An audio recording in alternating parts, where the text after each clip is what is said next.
যি পদ্ধতিত বাসনাক অৰ্থৰ সমতুল্য কৰি তুলিব পৰা যায় তাৰ বাবে 5টা নিৰ্দিষ্ট উপায়।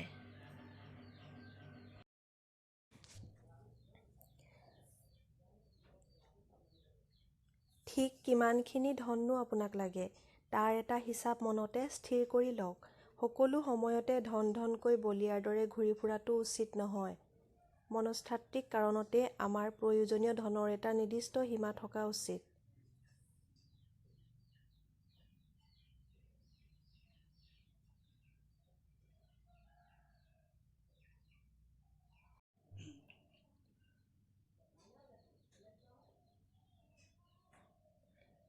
যি পৰিমাণৰ ধন আপুনি বিচাৰে তাৰ বাবে আপুনিনো কিমানখিনি শ্ৰম দান কৰিবলৈ প্ৰস্তুত সেইটো স্থিৰ কৰি লওক। আপুনি মূল্য নিদিলে একোকে নাপায়, এইটো বিশ্বজগতৰ এটা অমোঘ নীতি।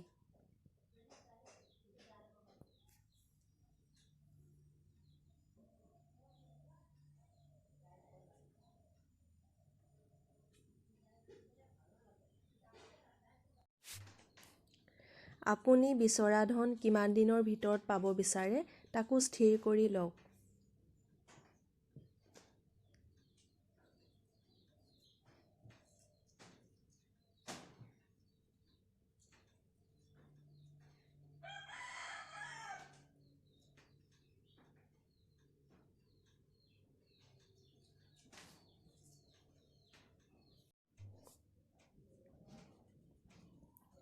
বাসনা পূৰণৰ বাবে এটা পৰিকল্পনা প্ৰস্তুত কৰক।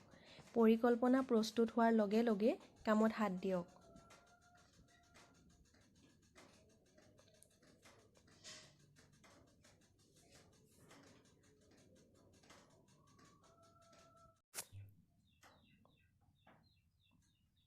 ওপৰৰ আটাইকেইটা কথা এখিলা কাগজত লিখি পেলাওক আৰু পুৱা গধূলি দুপৰীয়া নিতৌ সেইখিলা পাঠ কৰি নিজৰ অন্তৰাত্মাক জাগ্ৰত কৰি তোলক।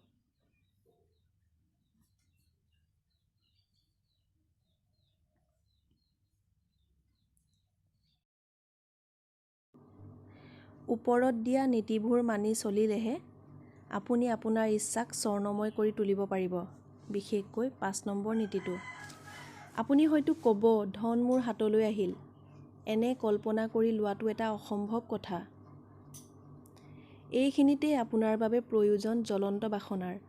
আপুনি যদি ভাবিব পাৰে যে সেই জ্বলন্ত বাসনা আপোনাৰ মনত এক আকৰ্ষণীয় শক্তি আৰু আৱেগত পৰিণত হৈছে, তেনেহ'লে সেই ধন সম্পদ আপুনি লাভ কৰিবই কৰিব। তাত কোনো বাধাই আপোনাক ৰুধিব নোৱাৰে। তাত দ্বিধাৰো কোনো ভূমিকা থাকিব নোৱাৰে। মানুহৰ অন্যতম প্ৰধান দুৰ্বলতাটো হ'ল অসম্ভৱ শব্দটোৰ সৈতে একাত্ম হোৱাটো।